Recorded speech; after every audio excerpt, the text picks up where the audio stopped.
I hope we are all set, and I think we can get started. So let me close up this and then we start.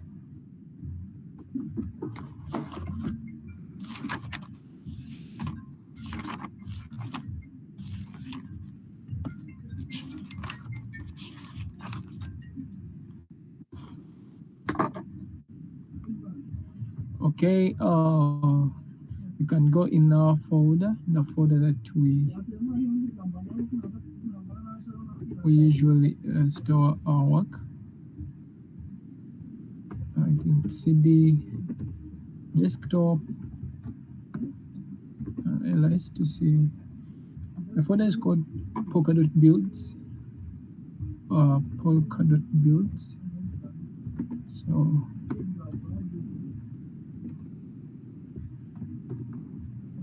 Polkadot builds, and we can look at what we need. So we can make deal, can create a new directory for day 3, and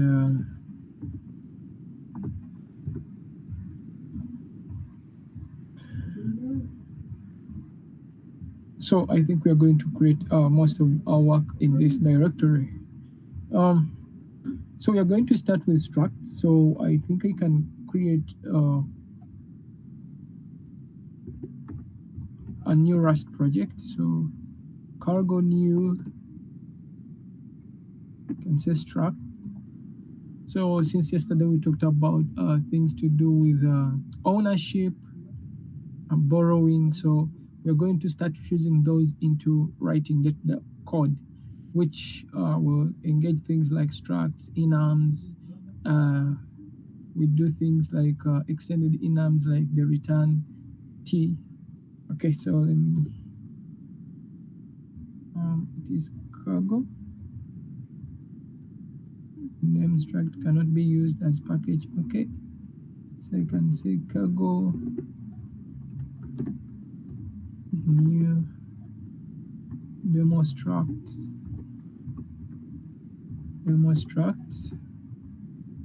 and okay, I think I can put this here. Yes. So cd, going to demo struct, and then we start our source, our code editor. Hope this is visible enough. As we said, we have src, we have main.rs. Okay, yeah, you're most welcome to the chat, to the lesson. We have started, but yeah, Mr. Bossa, you're welcome. So yes, as we said, we are going to talk about structs, we are going to talk about return types. Thank you. I'm happy. All right, we can have a 2-minute chat. Yeah, it's great. It's great. I've seen your dedication, indeed. Yeah, Jovan, hi. Jovan is also here. This is Vianney. Yeah. I know Yes. you, Vian. Okay. Yeah. Everyone, you're most welcome. We had started off. I think I can continue.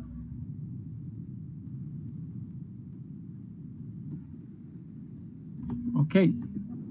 So as we have said, we are going to experiment with structs, enums, return types, and then I have a quick question. Sorry, I have a quick question. So okay, you can. I ask. So Rust is built on top of what? Like how you say Python is built on top of C. So is Rust built on top of C++ or C or what?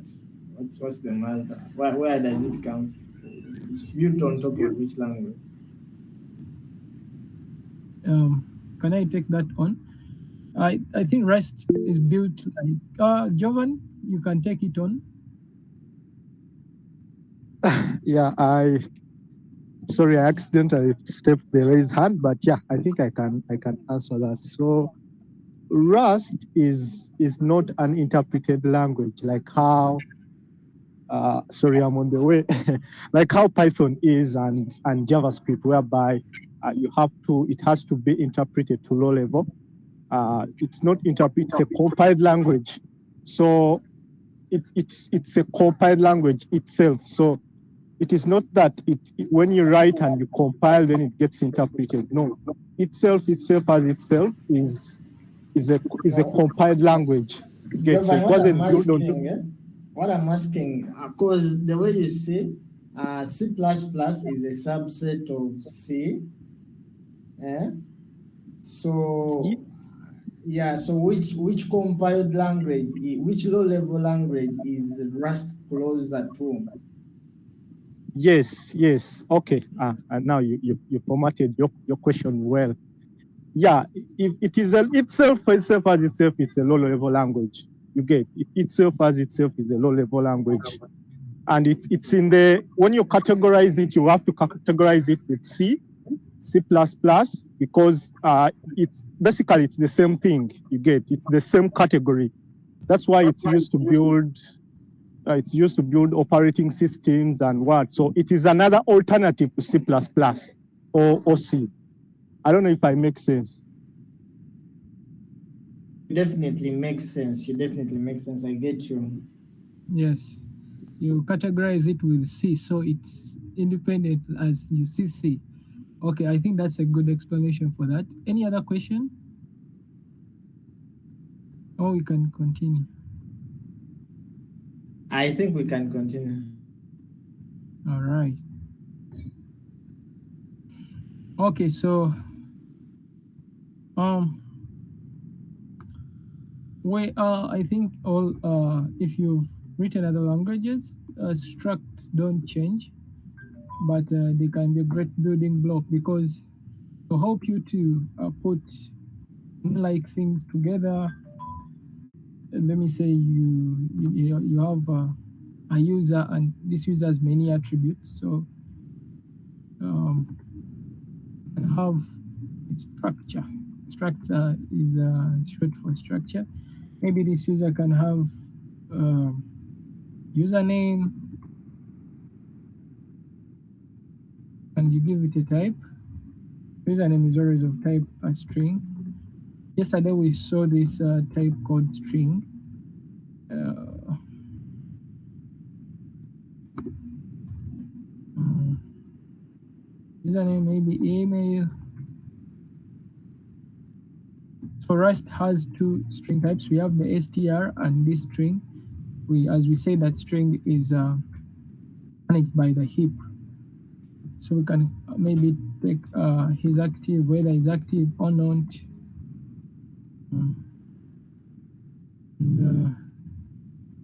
we could have the number of sign-ins and say sign-in count.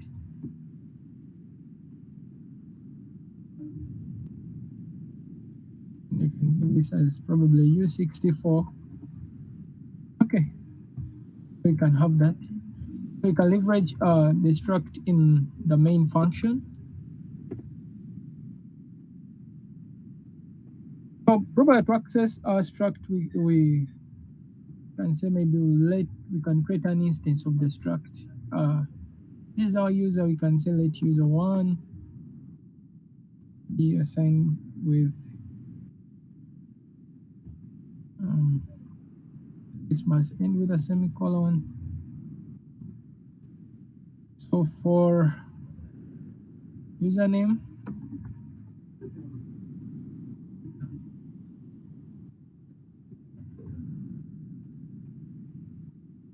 have the string from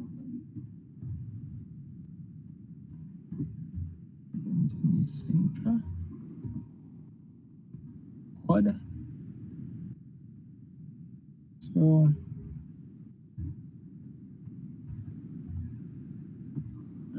we have email, type string, from,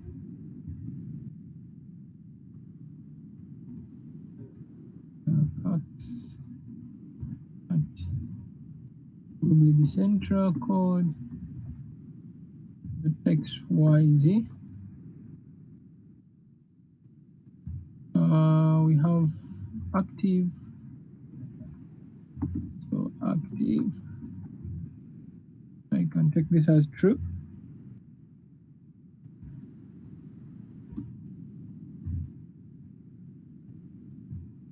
And then count, sign in count. So sign in count. And this could be something like just any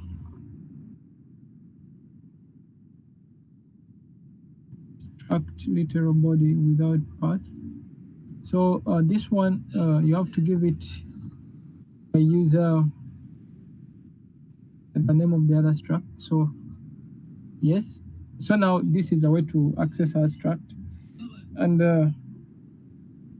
if you want maybe to print, we can have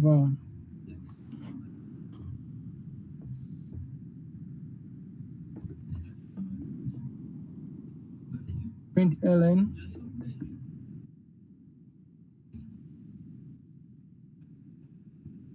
You can print any field that you want to access and things like that.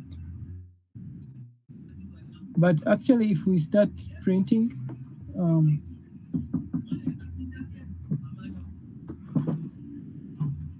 a minute.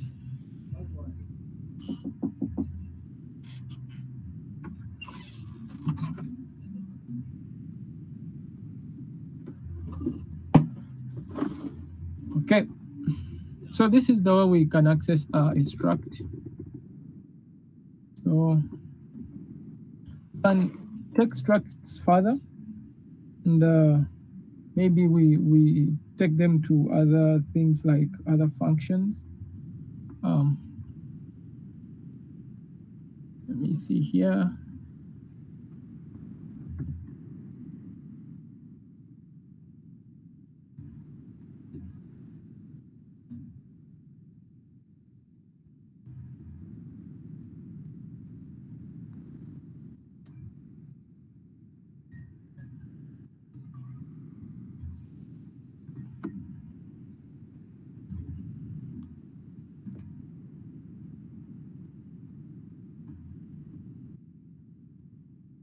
Instance.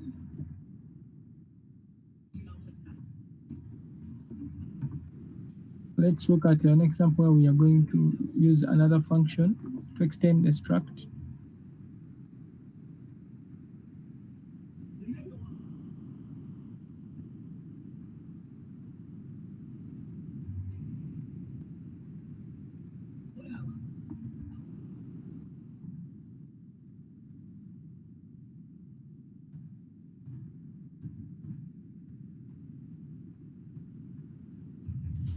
Let's look at an example. I want to calculate the area. Whatever, bleach.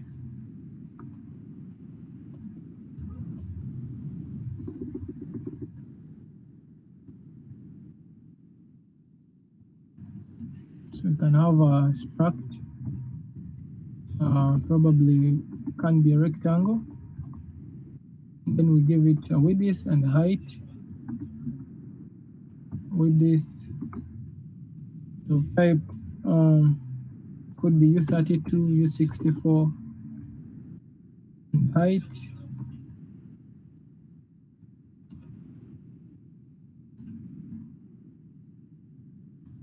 So in the main function, if you want to calculate, for example, the area, you can have so an instance, rect1 probably would be given to the rectangle struct on the axis. We can have our width could be given 40 units and height 50. Here when we're accessing semicolon, then maybe we can print the area.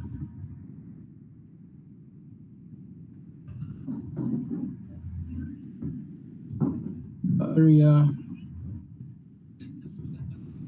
of the angle, where the area is, and be quick. So for this, we can call a function that can calculate that area.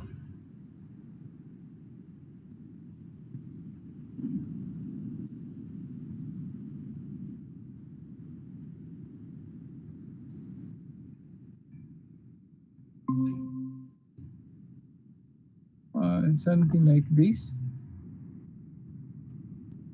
So we have a function here that calculates the area and things like that. Maybe one of the things I can point out with structs is at this point, if I print this rect1, Rust marks it as an invalid. For example, if I print rect1,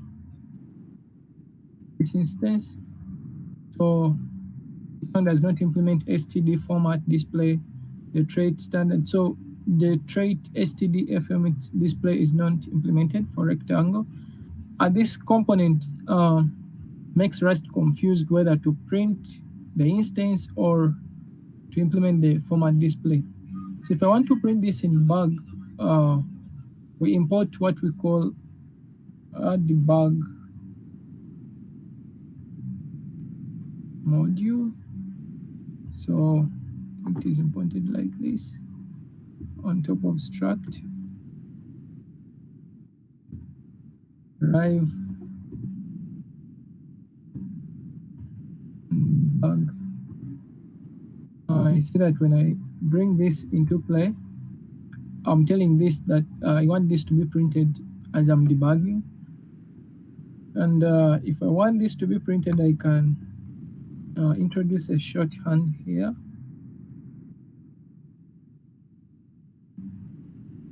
I think that is it. Yeah, so this shorthand will tell Rust to explicitly print these values. So Rust enjoys being explicit. Explicit means that everything has to be intended. I'll go run. Okay, we did that and that. You can call function and something else. So the reason for this was to introduce this hash derive, and these modules are always introduced within Rust to help us on many things.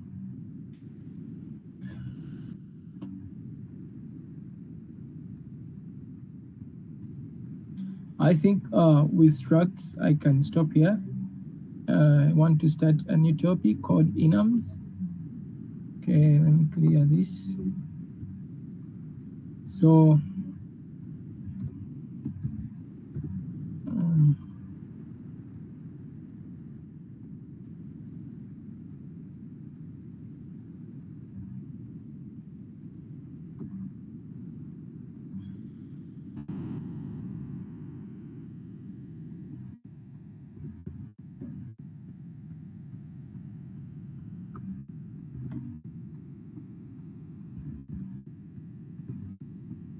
we have had structs. This looks small. I think I'll just keep Control plus, Shift Control plus, and does not seem to increase. So I wanted to just make a list of what we're covering. Okay. So cargo new demo enums. So as we've said, structs are mainly for putting together like instance of a same component. Maybe a man has this, has the arm, has the eye, or you want to have attributes of a user. But with enums, enums are all about uh, like having a collection of either one or another. Yes, for example, a function can return something or nothing. So you can have an enum that will have something on and nothing as the attributes. Okay, so when we cd into enums, into demo enums, okay,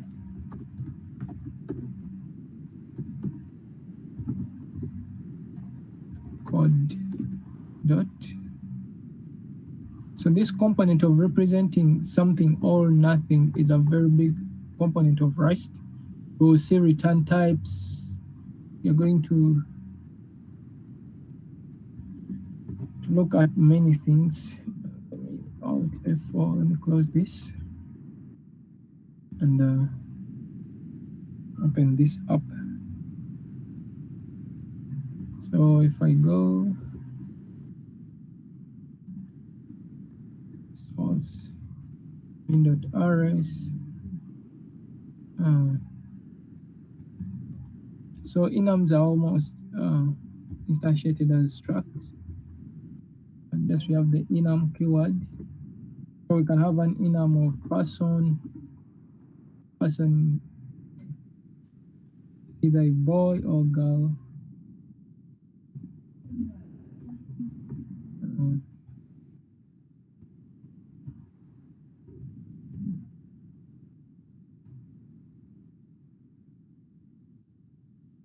And things like that, and then we work with our enum. So yeah, this is the way enums are also instantiated. But to go a bit further, we can have enums that return a result. So these enums are called option enums, and this is very advantageous. For example, if we have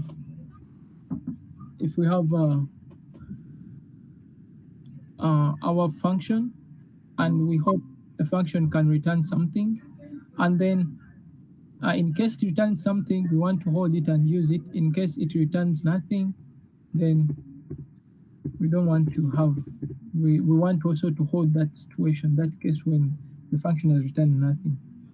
So this can be named as enum option. So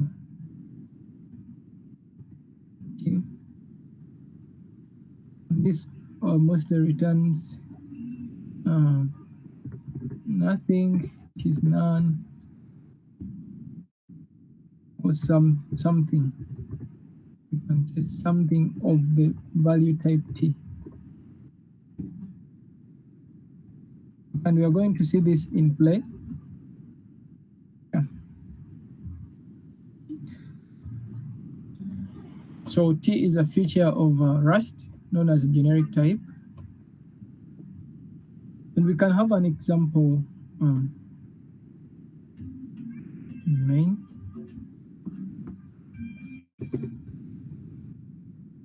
Let me say I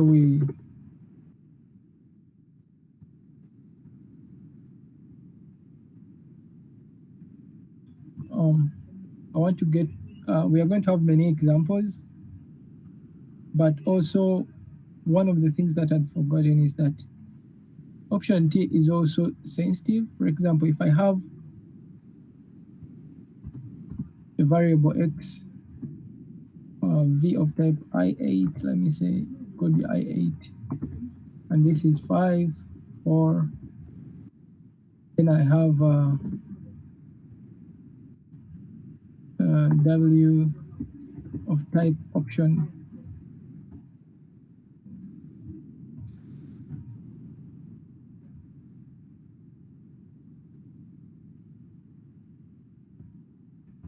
of type i32, and maybe this is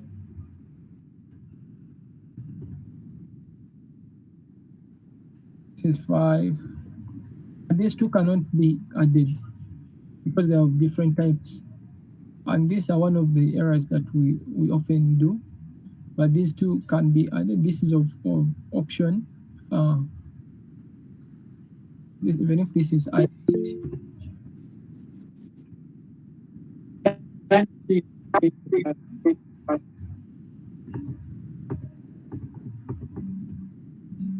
okay, thank you.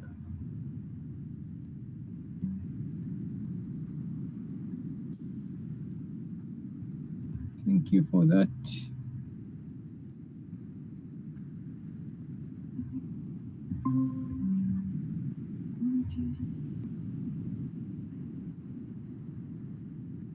Um, Hopefully now I'm presenting clearly. So I was talking about this. Um, this will call mismatch types. Try wrapping the expression in option, sum, or option. So these are always mismatch types, and this needs to be avoided from the start.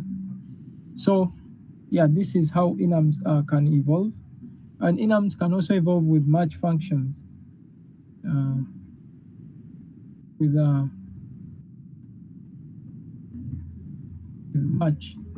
We looked at match in our initial lecture in the first tutorial when we are doing the guessing game, whereby we have an expression and an outcome, and we want to we are using this match function. But then we can have an example.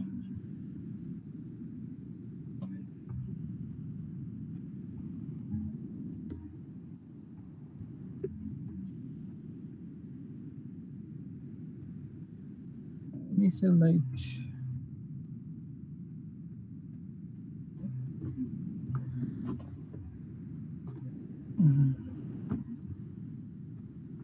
let 5 call a function that is called sum. Sum is a return type. Then we give it 5. So as we've seen, this is already bring option T, because option T returns some or none. Okay. Yeah, I can make this so that somebody's reading can remember. Then select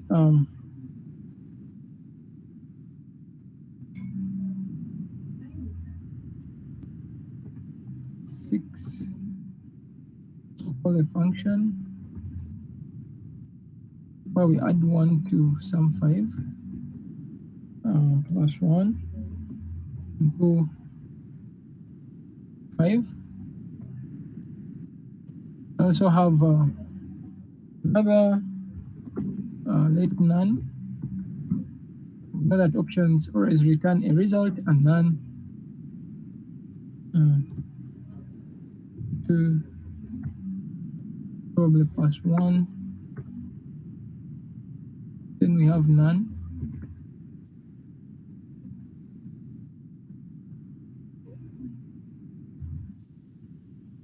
So let me define these functions.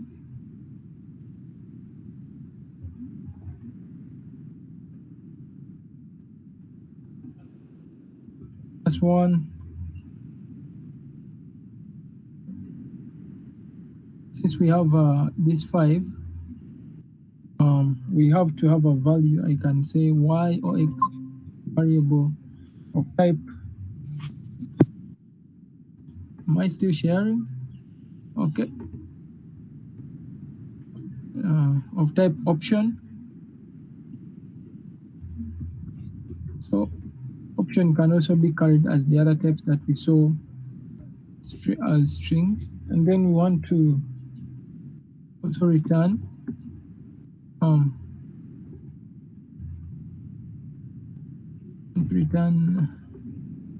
value of option again, I32. So this is coming because we want to handle when some value is given or when you have nothing that is returned.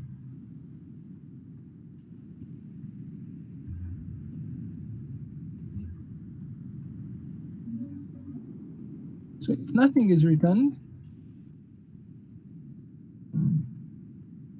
we call this a match. Match X. So here is the return value, where if nothing is returned, let's say none is returned. So match always has a pattern and an expression. So the pattern is none, implying that nothing is returned. We handle something and just say probably none.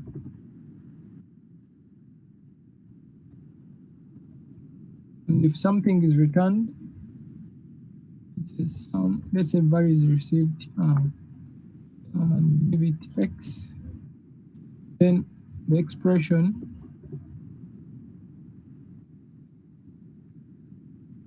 that value plus 1.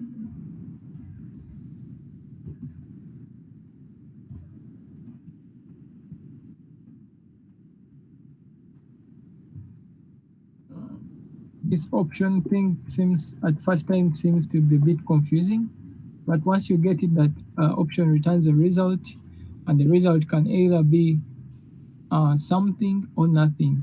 So if you always take in account returning something and returning nothing, then that's mainly it. This can seem a bit complex, but yeah. And this is very, very common, where we have these angle brackets, and somebody can ask, what is that in Rust? But it's all about returning type. So one of the characters of the match function is that it must be exhaustive. And what we mean is all the possibilities, must take into account all the possibilities. That's why it is good to be used here. So it takes in account when something is returned and when nothing is returned. But even if it is not used here, that's one of its core concepts. And in some cases, when you use the match, and for example, you have if this happens, then this, else if this happens, then this, else if nothing happens, you can have a catch-all. So what we mean by a catch-all is an underscore. So an underscore can also be returned, which will catch all the other exceptions, because match will not work if it is not exhaustive of every possibility. We can have an example for this to illustrate catch all. I really wouldn't want to start anything, but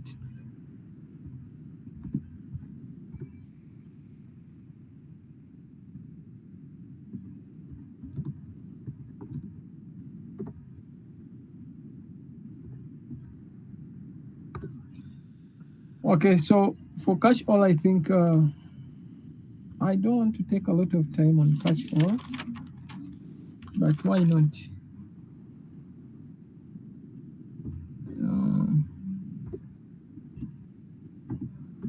It's a very common syntax. So when you find it somewhere, you need to know that, okay, this is what this means. So let's have it also. And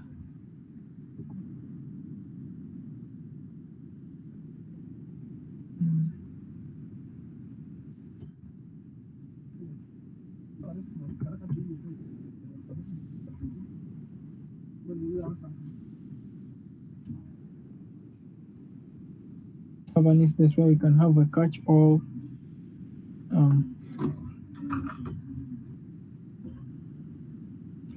So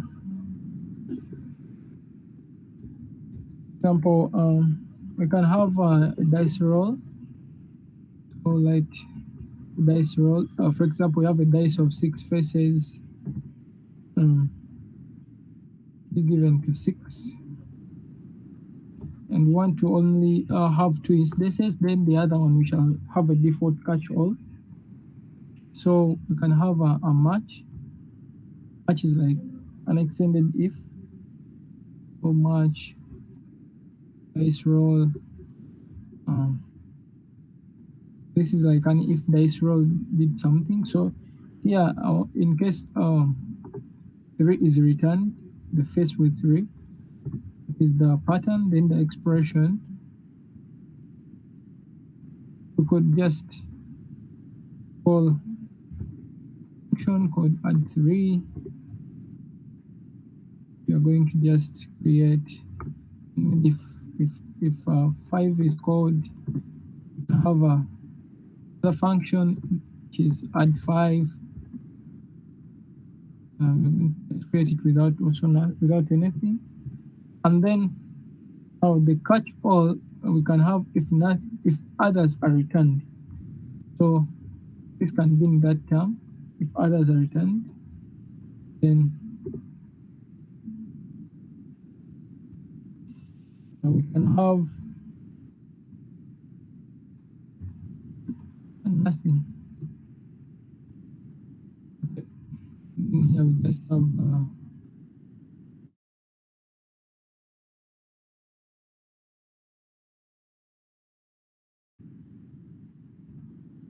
three, just an empty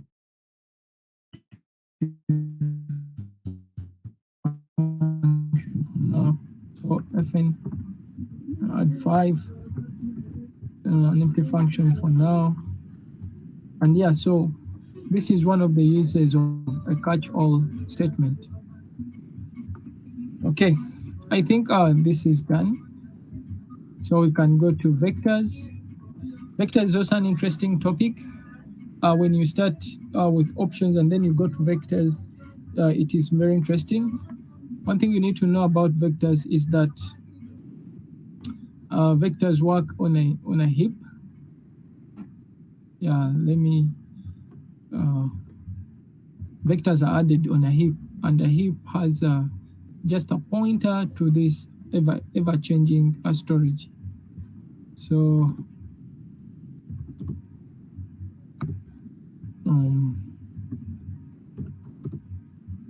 okay, we're on time. Hopefully, vectors. So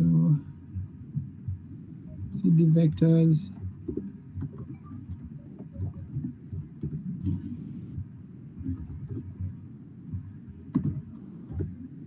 Okay. When we are looking at vectors, we can add something on this heap because vector is works in a heap format. All the things that we looked at with heaps can apply. Things like referencing, things like adding something to this heap, um, things like borrowing references. So we're just going to look on a few examples and then I will move on.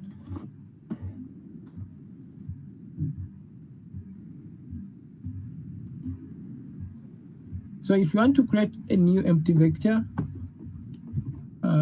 maybe I can say my vector v, you have to be explicit on the type because now this is, if it is an empty vector, Rust will not know what the value of the vector is. So new empty vector.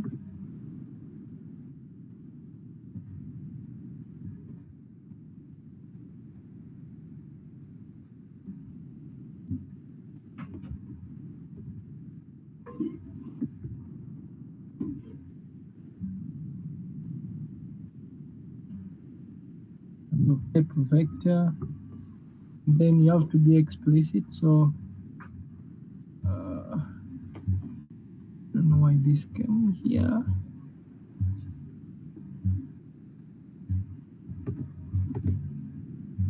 So I32.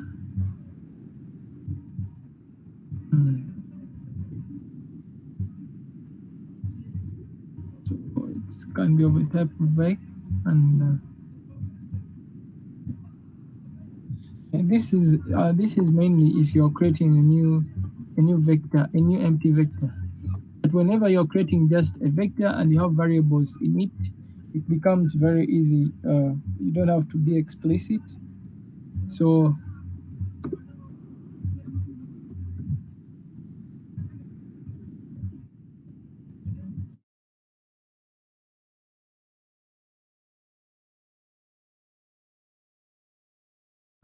v1 be assigned to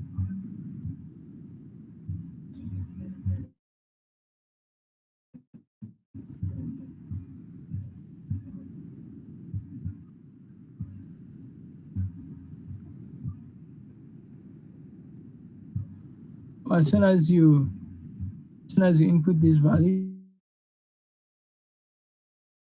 you can see that okay, this is v1 of a type vec I32 because of the integers that are put in the vector. Okay, so if you want to change values, if you want to accessing does not necessarily need to change, but in case you want to, for example, change the values, then you have to make the vector mutable. So let me say I want to access the third value. Let me make this 4, 5, 7, 11, and maybe I want to access the fourth value, a third value, so I can access it in this wallet. Fourth,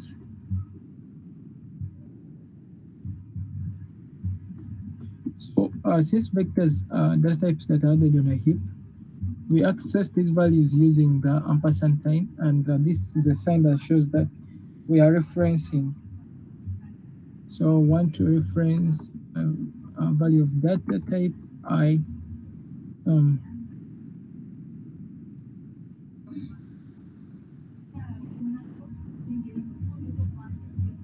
we also look for the reference, v1, and the index. The third index is 2.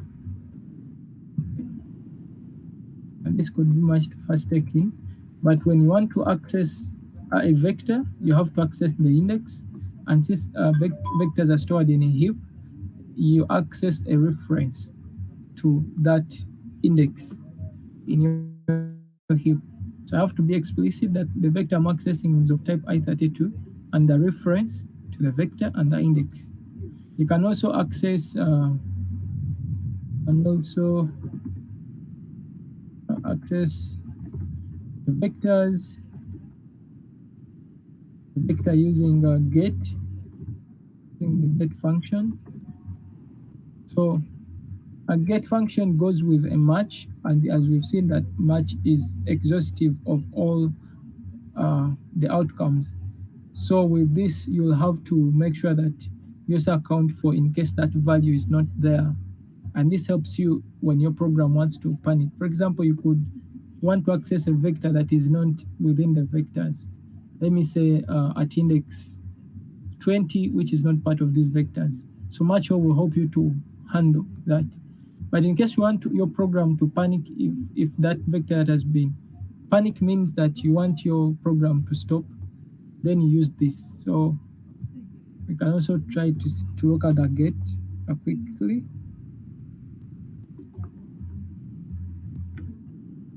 So let fourth get, and say fourth get or fourth value.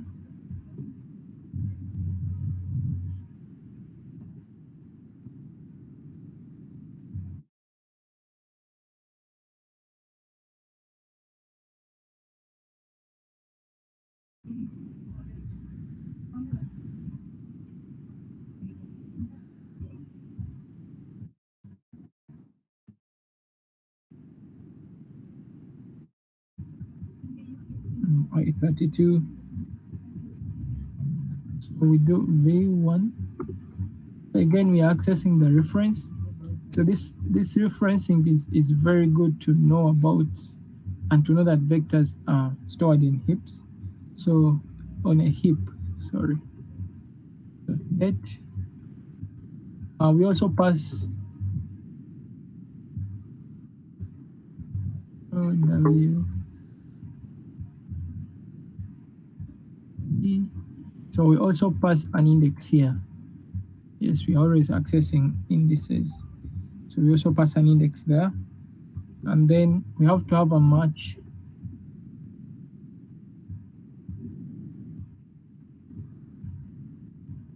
exhaust the other options in case a vector has not been accessed, or in case we've accessed the wrong index. So this can be 3, this was 3. Third one, 3. So 0, 1, 2, 3, 3 is the fourth.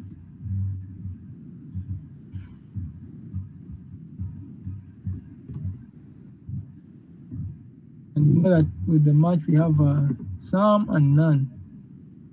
So as the return types, some fourth value,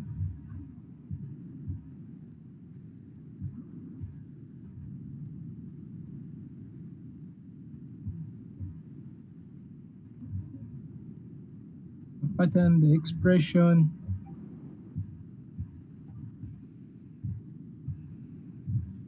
Sorry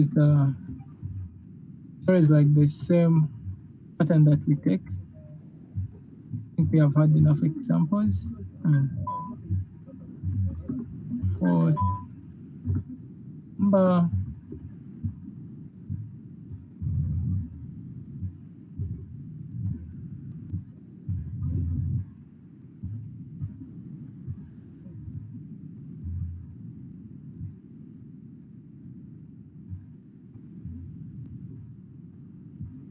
value, and then we have the none. So if nothing is returned,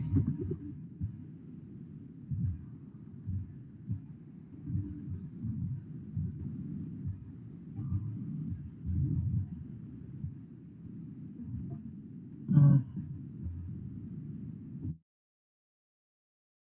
vector, the number doesn't exist. Let me say the number doesn't exist.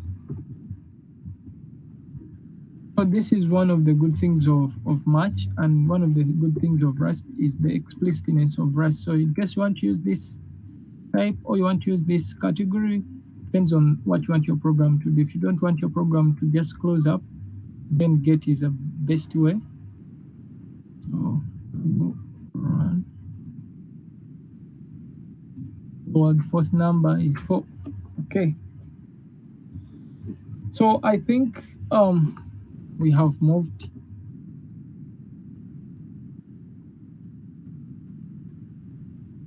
Don't know why my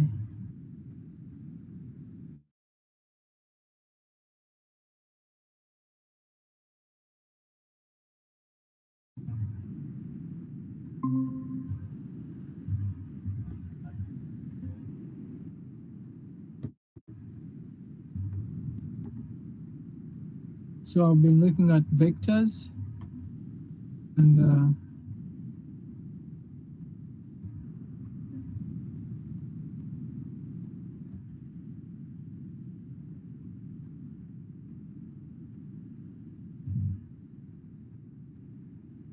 we've looked at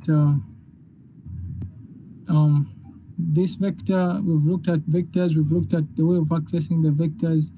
Vectors can also be made mutable, and then we can add onto the vector in case we have made it mutable, and so many other things. So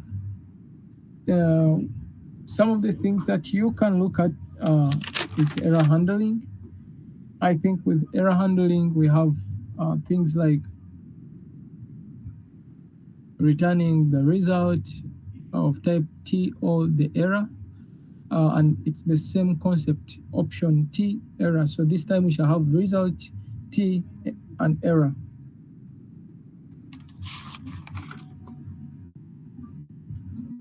Okay.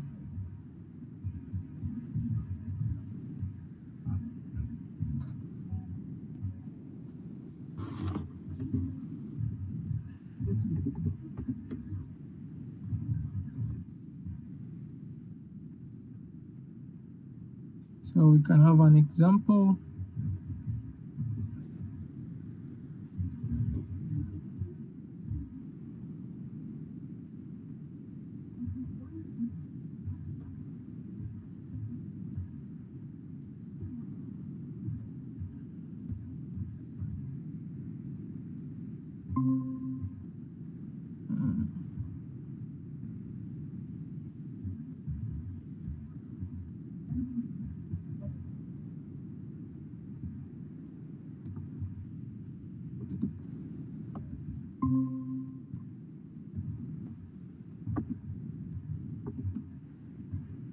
Yes.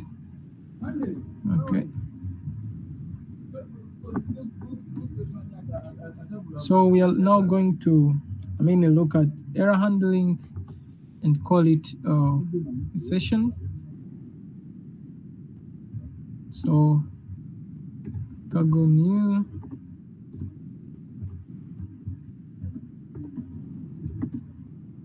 handle.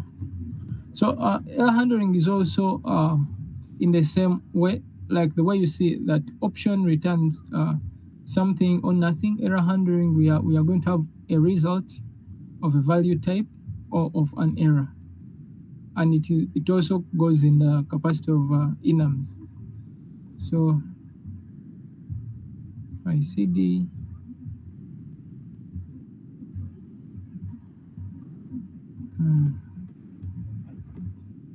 error handle,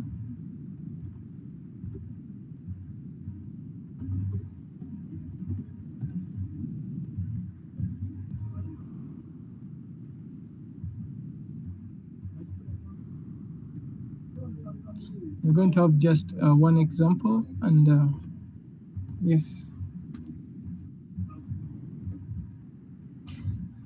So something maybe I can explain about errors is Rust groups errors in two major categories. We have the recoverable and the unrecoverable errors. Now, the recoverable errors are errors, for example, a file has failed to open are easy errors. And non-recoverable errors are errors that come as a result of a bug of coding that has not been accepted by the compiler. And these cause panic. So panic is a process whereby the program shuts down abruptly because of maybe the bug and so on.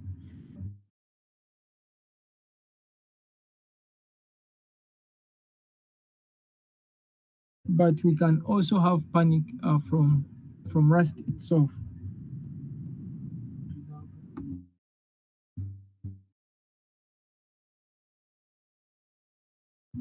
And the time, okay, we can have something small for C. So error handling is an enum of type result that return either P or an error. So we are from looking at something where we turn something on and so, and this result most of the time when the type is returned, we shall have an OK. And if an error is returned, we have error. So these are the main things that handle errors, that handle error and return type during error handling. So the example we can have is a very simple one. Let's say want to read a file. So want to read a file, you have to use std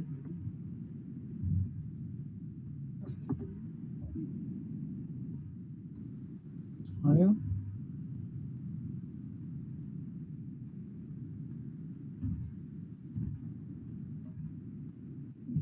Main or use this main, and let's say want to read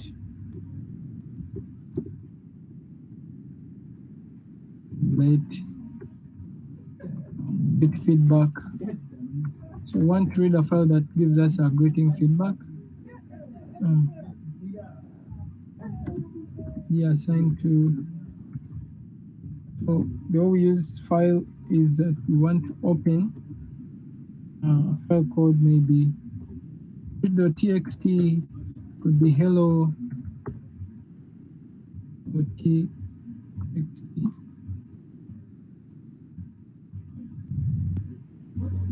Okay.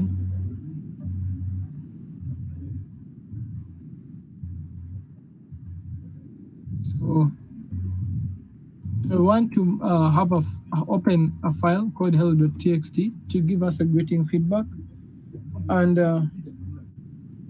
for this, in case the file is not in our program, maybe in our folder, we can have a way to handle the error or to keep continuing. So I can say maybe let greet feedback as a mechanism of handling the let greet file.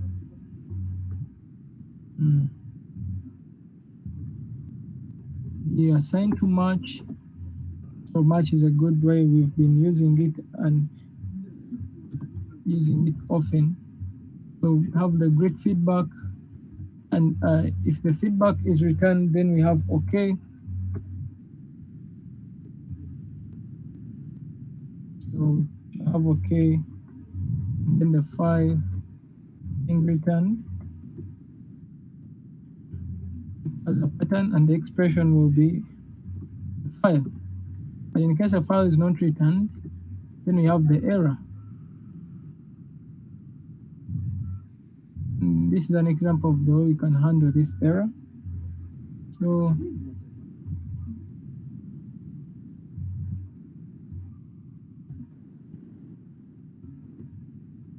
want to receive the program to panic, but when it has given us some clue about it, probably it could be problem opening file or file does not exist. So this is a basic example of how we can tackle such an issue.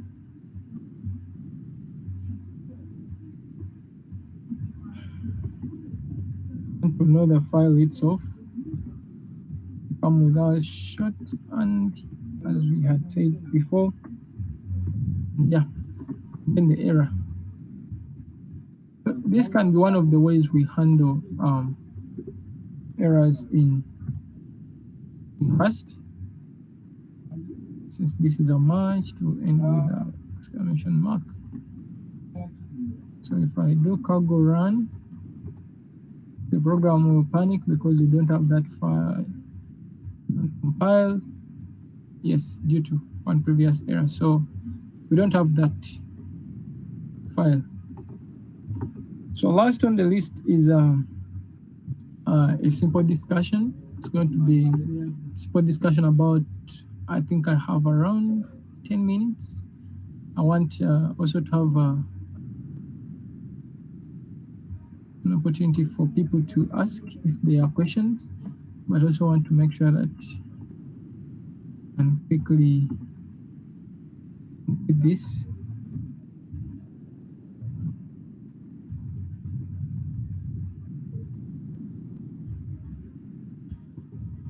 Right.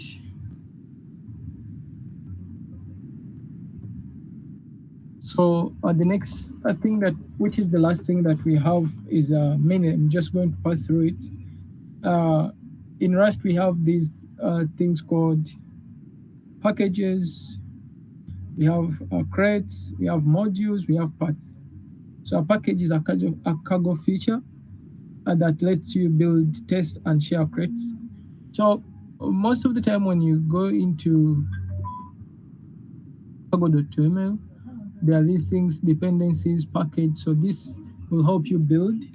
And crates is you can build a crate that will help in certain in doing a certain task. So when we look at crates don't have the main.rs. Instead, they have the lib, and we are going to just initialize a crate and see its structure. We also have modules, things like we had like the hash, derive, debug,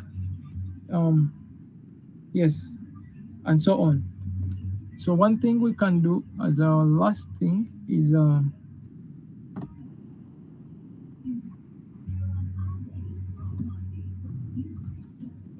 initialize a crate. So you can find also many crates on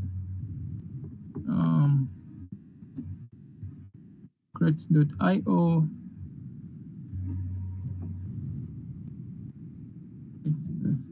I think this is where you can find many crates that have been published. So these crates can help you bootstrap some of the things that are already done in Rust, canonical bridge. So yes, you can come here, utilize a crate,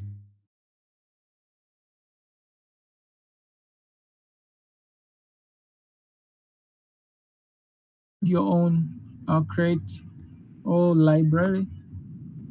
You instead say cargo on new and prefix it with double dot lib, then the name of the library, maybe uh, Decentra.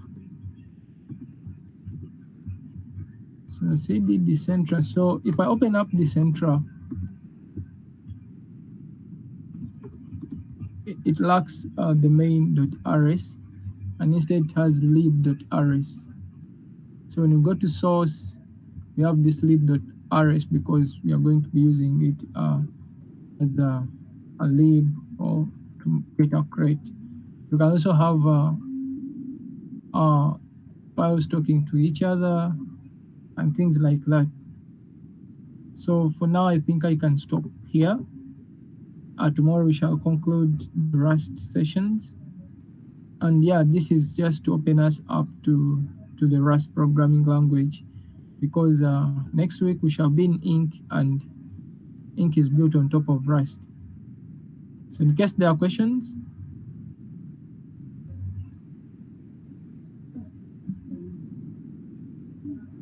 Yeah, I have a question. Yes. okay.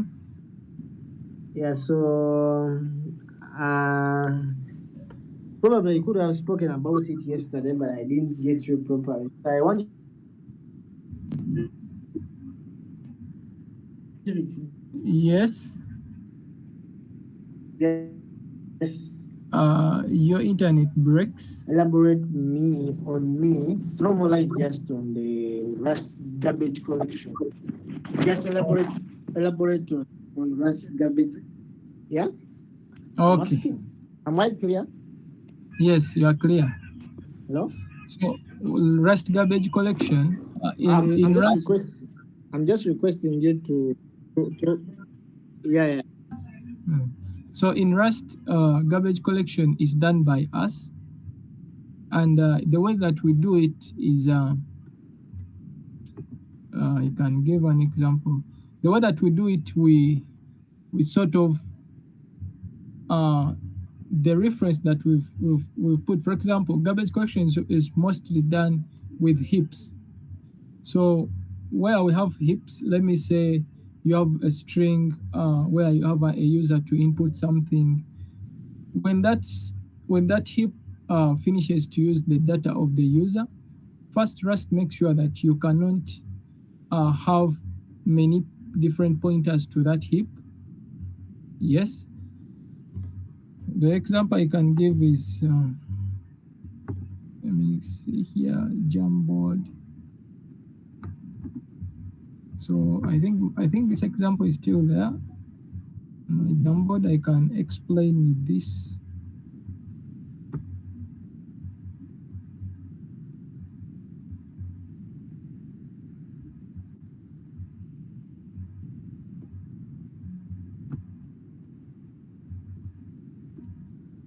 Um,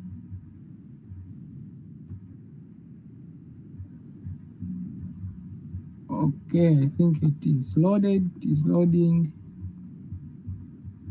So let's say you have a scenario that you've called some work. Maybe you've given a user to input some value or variable. What Rust does is that it stores that data in a heap, but once that data has been finished to be used, if you reference, for example, you create a new variable that references to this data, this first variable stack one is no longer valid, so it's called an invalid variable. So this is the heap. uh, this is the pointer.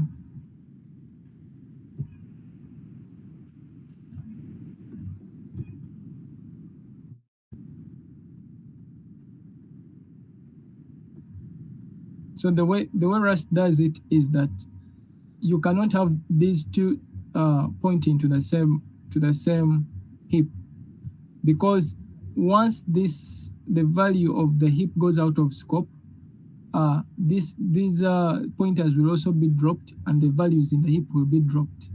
So this means that if in case I have S1, in case I have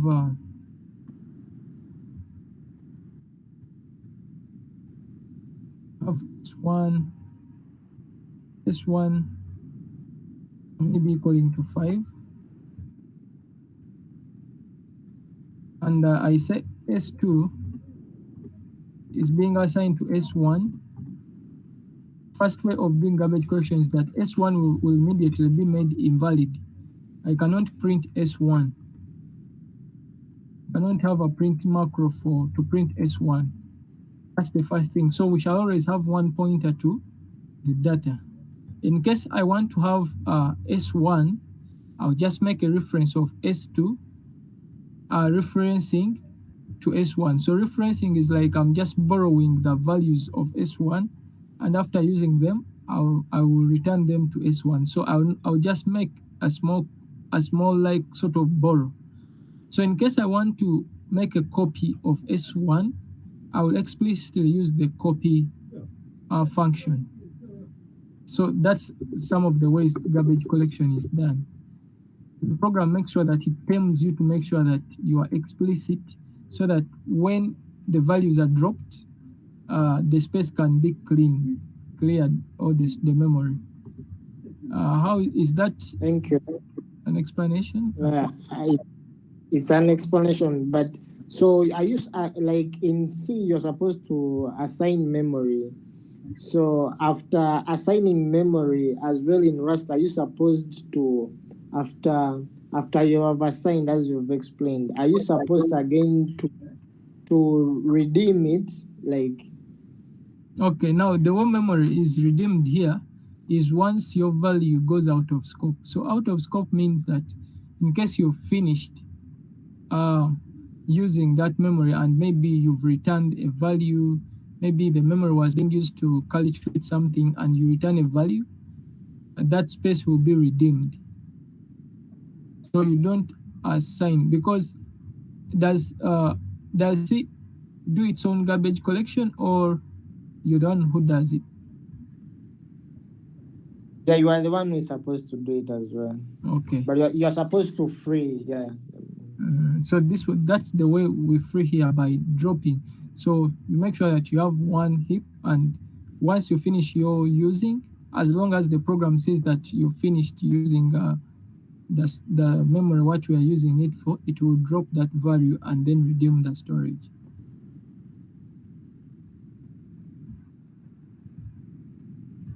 Oh, hopefully that is okay. Yeah, thank you. You're welcome. Yeah, tomorrow we shall have the last session for Rust, and I think we can have it, call it a day. Thank you. Thank you as well. But yes, you can ask. You can ask since we are two. no, not really. No big question. I just appreciate, yeah. Okay, thank you.